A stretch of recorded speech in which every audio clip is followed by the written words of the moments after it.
எல்லாரும் கேட்குற கேள்வி இது. ஒரு செயல், நான் செய்கிற செயல் வெற்றி அடையணும்னா அதுக்கு நான் என்ன செய்யணும்? முதல்ல இந்த செயலை அல்லது உங்கள் வாழ்க்கையில் நீங்கள் வச்சிருக்கிற இலக்கை நோக்கி நீங்கள் செல்லக்கூடிய அந்த நேரத்தில் உங்களுடைய நோக்கம் எப்படி இருக்கணும், உங்களுடைய மைண்ட் செட் எப்படி இருக்கணும், அங்கே தான் வெற்றி தோல்வியும் இருக்கிறது. அதாவது நான் எப்போவுமே என்ன சொல்வேன், இந்த வாழ்க்கையை ஒரு விளையாட்டாக பாருங்கன்னு சொல்வேன். ஆனால் இப்போ என்ன பண்ணி வச்சுருக்கீங்க, விளையாட்டையே சீரியஸ் ஆக்கி வச்சுருக்கீங்க. அதாவது வாழ்க்கையை எல்லாருமே நம்ம ரொம்ப சீரியஸாக பார்க்குறோம். ஒரு செயலை எடுத்து நான் செய்யணும் அப்படின்னா ரொம்ப சீரியஸ் ஆகிடுறீங்க. ஒரு இலக்கு வச்சுட்டு அந்த இலக்கை நான் ஜெயிக்கலை அப்படின்னா உயிரே போகுது. இங்கே தாங்க உங்கள் தோல்விக்கான விதையும் விழுகிறது. அதாவது இந்த உலக வாழ்க்கையில் வெற்றி தோல்வி அப்படியெல்லாம் ஒன்றுமே கிடையாதுங்க. இயற்கை சட்டப்படி அப்படியெல்லாம் கிடையாது. நாமளாக தான் இதை முடிவு பண்ணிக்கிறோம். இன்ஃபேக்ட் வெற்றியும் தோல்வியும் இரண்டுமே ஒன்று தான், ரெண்டுமே வேற வேற இல்லை. இதை ரொம்ப ஆழமாக மக்களுக்கு புரியாதனால நம்ம வாழ்க்கையில் கஷ்டப்படுறோம், தோல்வியை தழுவுகிறோம். அதாவது நல்லா கவனிங்க, லைஃப்பில் எல்லாருக்குமே ரொம்ப விளையாடுறது ரொம்ப பிடிக்கும் இல்லையா? ஏன் எல்லாருக்கும் கேமு ரொம்ப பிடிக்குது? வாழ்க்கைனா நம்ம ரொம்ப சீரியஸ் ஆகிடுறோம். கேம்னா எல்லாருக்கும் பிடிக்குது. காலையிலேருந்து சாயங்காலம் வரைக்கும் நம்ம விளையாடிக்கிட்டே இருக்கணும்னா சின்ன வயசுலேருந்து நமக்கெல்லாம் ஆசையாக இருக்கும் விளையாடணும்னு. ஏன் தெரியுமா விளையாட்டு ரொம்ப பிடிக்குது? நீங்கள் கூர்ந்து கவனிக்கலை. அதாவது விளையாட்டுக்கும் வாழ்க்கைக்கும் என்ன தெரியுங்களா வித்தியாசம்?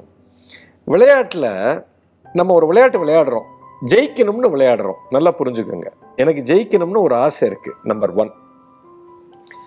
நம்பர் 2 ரொம்ப முக்கியமான விஷயம், தோத்தாலும் பரவாயில்ல, ஏன்னா விளையாட்டு தானே, கேம் தானே, ஒன்றும் பிரச்சனை இல்லை, அடுத்த முறை திரும்ப விளையாடிக்கலாம் அப்படிங்கிற ஒரு மனநிலையில் தான் நம்ம அந்த விளையாட்டுக்குள்ளேயே நுழையிறோம். நல்லா கவனிங்க, நான் மறுபடியும் சொல்கிறேன். அதாவது ஒரு விளையாட்டில் நான் ஜெயிக்கணும் அப்படிங்கிற ஒரு நோக்கத்தை வச்சு விளையாடுறேன், ஆனால் தோத்தாலும் பரவாயில்ல. இது 2 பாயிண்ட் இருக்குது. ஆனால் வாழ்க்கையை நல்லா கூர்ந்து கவனிங்க, நான் ஜெயிச்சே ஆகணும், தோக்கவே கூடாது, நான் ஜெயிச்சே ஆகணும், தோக்கவே கூடாது அப்படின்னா ரொம்ப சிம்பிளுங்க, நீங்கள் விளையாடவே கூடாது. ஏன்னா ஒரு விளையாட்டில் 2 பாசிபிலிட்டிஸ் இருக்குது, 2 வாய்ப்புகள் இருக்குது, வெற்றியும் இருக்குது, தோல்வியும் இருக்குது. இன்ஃபேக்ட் ரெண்டும் ஒன்று தான். வாழ்க்கையும் அப்படித்தாங்க. வாழ்க்கைக்குள்ளே வந்துட்டோம்னா அதில் வெற்றியும் இருக்கும், தோல்வியும் இருக்கும். ஸோ இப்போ நான் விளையாட ஆரம்பிக்கும் போது என் மனநிலை எப்படி இருக்கணும்னா, எனக்கு வாழ்க்கையில் ஜெயிக்கணும்னு ஆசை, தோத்தாலும் பரவாயில்ல, கற்றுக்கலாம், மறுபடியும் அடுத்த முறை விளையாடலாம் அப்படிங்கிற மனநிலை யாருக்குமே இல்லை. இப்போ என்ன ஆகிடும்னா நமக்கு ஒரு பதட்டம் வந்துவிடும். சரி, ஒரு கேம் எடுத்துக்கங்களேன்.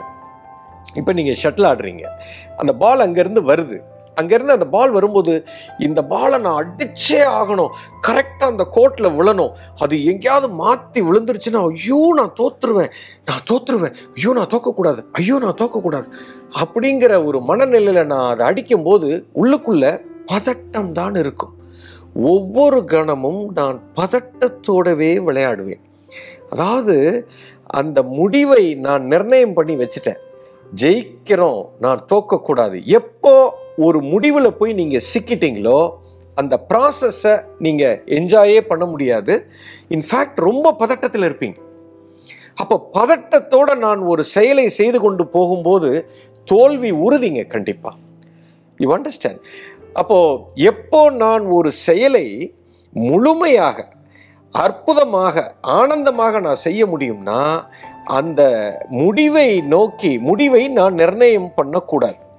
முடிவு எப்படி வேணா வரட்டும், ஜெயிக்கணும்னு ஆசை, தோத்தாலும் பரவாயில்ல அப்படிங்கிற மனநிலையோட நான் என் வாழ்க்கையை நான் தொடங்கும் போது ஒவ்வொரு கணமும் நான் பிரமாதமாக ஆடுவேன்.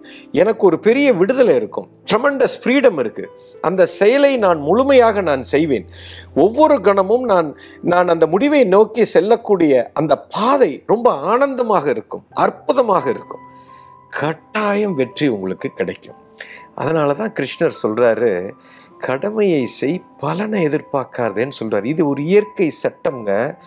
பலனுங்கிறது கடைசியில வரப்போற முடிவு.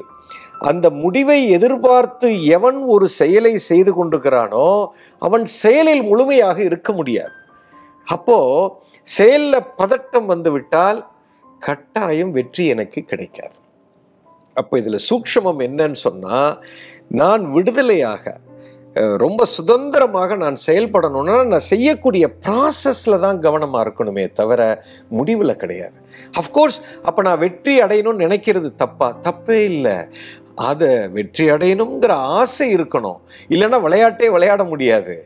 ஆனால் வெற்றி அடையலைனாலும் பரவாயில்ல அப்படின்னு நினைக்கிறோம். அந்த ஒரு மனநிலை இருக்கும்போது வாழ்க்கை விளையாட்டாக மாறிவிடுகிறது. எப்போ வாழ்க்கை விளையாட்டாக மாறிவிட்டதோ இப்போ வெற்றி நிச்சயம். சார், இதை ஒரு கேமாக பார்க்காதீங்க, ஒரு பிளேயாக பாருங்க. கேம்னா வெற்றி தோல்வியில் ரொம்ப தீவிரமாக இருக்கீங்கன்னு அர்த்தம். பிளேனா விளையாட்டுக்கு முக்கியத்துவம் கொடுங்க, வெற்றி தோல்விக்கு முக்கியத்துவம் கொடுக்காதீங்க. ஆனால் ஜெயிக்கணும்னு ஆசை இருக்கும். இப்போ சமீபத்தில் கிரிக்கெட் மேட்ச்சில் வேர்ல்ட் கப்பில் தோத்தோம், பரவாயில்ல. நம்ம விளையாட்டு நான் முழுமையாக விளையாடி இருக்கிறேனா, அதுதான் ரொம்ப முக்கியம். அதில் வெற்றி தோல்விக்கு அங்கே இடம் இல்லை. யாரோ ஒருத்தன் வெற்றி அடையிறான்னா எவனோ ஒருத்தன் தோல்வியை தழுவுகிறான். ரெண்டுமே ஒன்று தான் சார். இப்போ 10 பாயிண்ட் எடுத்தா வெற்றின்னு வச்சுக்குவோம். ஒரு கேம் ஆடுறோம், ஒரு சின்ன உதாரணம். இப்போ ஒரு டீம் ஏ வந்து 6வது பாயிண்ட்ல இருக்கு, டீம் பி வந்து 4வது பாயிண்ட்ல இருக்கு. இப்போ அடுத்த பாயிண்டை எடுக்கிறோம்.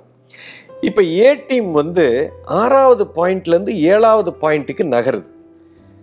அப்ப இப்ப நம்ம என்ன சொல்றோம், இந்த டீம் ஏ வந்து வெற்றியை நோக்கி ஒரு படி நகர்ந்து விட்டது அப்படின்னு சொல்றோம்.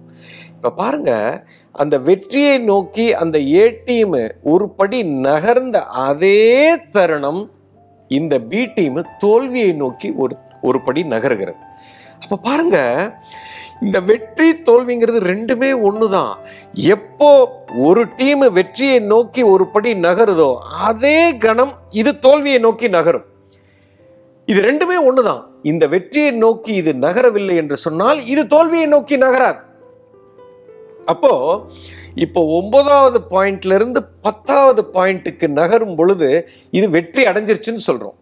அப்போ இவன் வெற்றி அடைந்த அதே தருணம் இந்த பி டீம் தோல்வியை தழுவுகிறது. அப்ப நல்லா கவனிங்க, இவன் ஜெயிச்சா இவன் தோப்பான், இவன் ஜெயிக்கலைன்னா இவன் தோக்கவே மாட்டான்.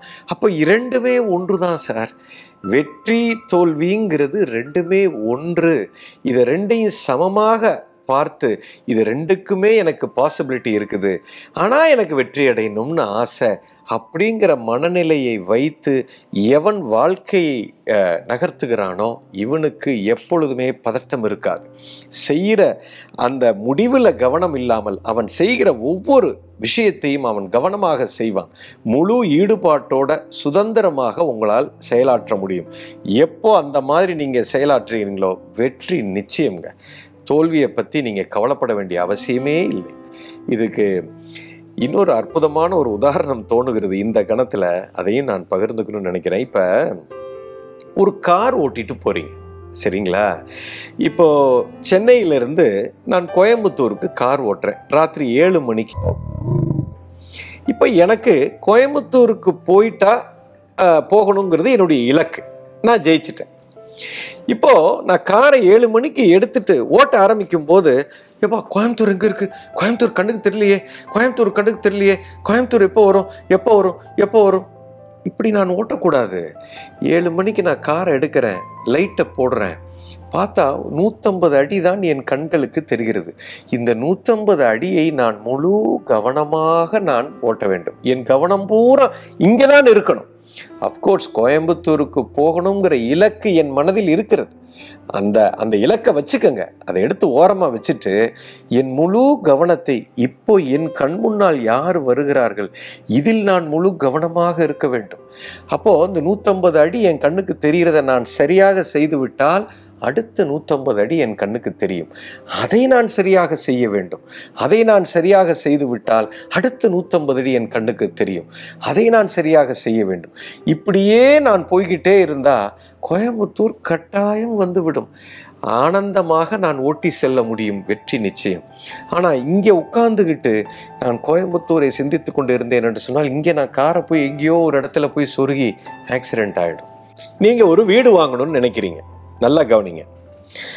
ஒரு ஃப்ளாட்டு வாழ்க்கையில் உங்களுக்கு இப்படி ஒரு கனவு, ஒவ்வொரு மனிதனுக்கும் தனக்கு ஒரு வீடு வாங்கணும் அப்படிங்கிற ஒரு பெரிய கனவு இருக்குது. அதுவும் நான் பீச்சு ஃப்ரண்ட்டில் எனக்கு வேணும், ஒரு 13 மாடி கட்டடத்தில் 12வது மாடியில் வேணும், கடல் தெரியணும், காற்று வரணும், வெளிச்சம் வரணும், கிழக்கு நோக்கி இருக்கணும். இந்த மாதிரி பலவிதமான ஒரு கனவோட 10 வருஷமா 20 வருஷமா நீங்கள் வாழ்ந்துட்டுருக்கீங்க. இப்போ அந்த மாதிரி ஒரு வீடு ஒன்று கிடைக்கிது. இப்போ அந்த அப்பார்ட்மெண்ட் ஓனர்கிட்ட கேட்குறீங்க. அவன் அந்த வீடை 1.25 கோடி சொல்கிறான். உங்கள் கையில் 1 கோடி தான் இருக்குது. பட்ஜெட்டு, பேங்க் லோனு, உங்கள் கையில் இருக்கிற அந்த முன்பணம் எல்லாம் சேர்த்தா 1 கோடி வருது. ஆனால் அதுதான் உங்கள் கனவு வீடு. ஒரு 25 லட்சம் ரூபா கேப் இருக்குது. இன்றைக்கி அந்த பில்டர்கிட்ட நீங்கள் சொல்லி எனக்கு இந்த வீடை எப்படியாவது கொடுக்கணும்னு சொல்லிட்டீங்க. அந்த பில்டர் சொல்லிட்டாரு, இன்றைக்கி காலையில் 10 மணிக்கு நீங்கள் ஆஃபீஸ் வாங்க, உங்களுக்கு ஃபஸ்ட்டு ப்ரிஃபரன்ஸ் கொடுக்குறேன், இல்லாட்டி அதை 4 பேர் வாங்கிறதுக்கு ரெடியாக இருக்கிறாங்க, நீங்கள் இன்றைக்கி முடிவு பண்ணணும்னு சொல்லி கேட்குறாங்க. நீங்கள் வீட்டிலேருந்து கிளம்பி எப்படியாவது ஒரு 10 லட்சம் ரூபா முன்ன பின்ன இருந்தாலும் ஒரு 1/10க்காவது அதை முடித்து எப்படியாவது முடிக்கணுன்ற ஒரு வெறியில் போய் இப்போ பேச போகிறீங்க. போகும்போதே மனைவி சொல்கிறாங்க, ஏங்க எப்படியாவது அந்த வீடை முடிச்சிருங்க, நம்மளுடைய கனவு வீடுங்க அப்படின்னு சொல்கிறாங்க. நீங்கள் போய் அந்த பில்டர்கிட்ட பேச போகிறீங்க. பேசும்போது, ஐயோ இந்த வீடு என் கையை விட்டு போயிடக்கூடாது, இதுதான் என் கனவு வீடு அப்படின்னா என்ன ஒரு பதட்டம் இருக்கும். 20 வருஷ கனவு. அங்கே போய் உட்கார்ந்து அவரிடத்தில் நெகோஷியேட் பண்ண பார்க்குறீங்க. அவர் சொல்ல சொல்ல பதட்டம் பதட்டம் பதட்டம், அப்படி ஒரு பதட்டத்தில் இருப்பீங்க. இப்போ நான் இதே சிச்சுவேஷனை கொஞ்சம் வேறு மாதிரி பார்க்கலாம். இப்போ இதே மாதிரி ஒரு கனவோட உங்கள் நண்பர் இருக்கிறார். அவருக்கு இதே சிச்சுவேஷன். இப்போ அவர் நண்பர் என்ன சொல்கிறாரு, எப்பா எனக்கு இந்த வீடு தான்ப்பா என் கனவுன்ட்டு, எனக்கு பேசலாம் தெரியாது, நீ கொஞ்சம் என் கூட வரியா, நீ நல்லா நெகோஷியேட் பண்ணுவ, நீ வந்தீன்னா நீ கொஞ்சம் அந்த பில்டர்கிட்ட பேசி எனக்கு எப்படியாவது முடிச்சு கொடுப்பான்னு உங்களை கேட்குறாரு. அப்போ நீங்கள், நான் வர்றேன்ப்பா கவலையே படாத, ஏங்க உங்கள் மனைவி சொல்கிறாங்க, உங்கள் ஃப்ரெண்டுக்காக நீங்கள் எப்படியாவது போய் இதை பேசி முடிங்கன்ட்டு. இப்போது உங்கள் நண்பருக்காக நீங்கள் அந்த பில்டர்கிட்ட பேச போகிறீங்க, அவர் பேச போகிறதில்ல. இப்போது இதே சிச்சுவேஷன், அவருடைய கனவு, நீங்கள் போய் உங்கள் நண்பருக்காக இந்த டீலை பேச போகிறீங்க. இப்போ நீங்கள் எவ்வளோ ஃப்ரீயாக இருப்பீங்க தெரியுமா? அவர்கிட்ட போய் பேசும்போது அடித்து பேசி, நீ அவருக்காக நீ கொடுத்தே ஆகணும் ஐயா, நீ இதை கொடுக்கக்கூடாது, இப்படி கொடுக்கலாம், அப்படி பண்ணலாமா, அப்படி பண்ணலாமா. உங்களுடைய அந்த நெகோசியேஷன் ஸ்கில் பார்த்தீங்கன்னா பயங்கரமாக இருக்கும். என்ன காரணம்னா, நீங்கள் உங்களுக்காக செய்யவில்லை. இதன் முடிவு உங்களுக்கு எந்த பாதிப்பையும் கொடுக்காது. இது வந்தாலும் உங்களுக்கு பாதிப்பில்லை, இந்த டீல் முடியலைன்னாலும் உங்களுக்கு பாதிப்பில்லைன்னா எவ்வளோ ஃப்ரீயாக இருப்பீங்க. இப்போது இந்த நண்பருக்கு வீடு வாங்கணும்னு ஆசை இருக்கிறது, ஆனால் அந்த முடிவுக்கும் உங்களுக்கும் சம்பந்தம் இல்லை. இதே அந்த நண்பர் போய் பேசும்போது முழு பதட்டத்தோடே பேசுவார். தோக்கவே கூடாது என்று பேசும்பொழுதுதான் எல்லா தவறும் நடக்கும்.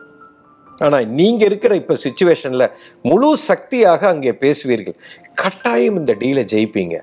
இதுதான் இந்த மனநிலை தான் உங்களுக்கு வெற்றியை தேர்ந்து கொடுக்கும்.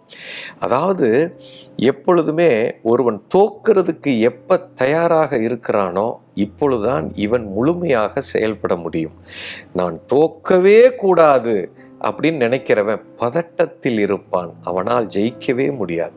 இதுதான் மிகப்பெரிய ரகசியம், வாழ்க்கையின் மிகப்பெரிய தத்துவம் இது.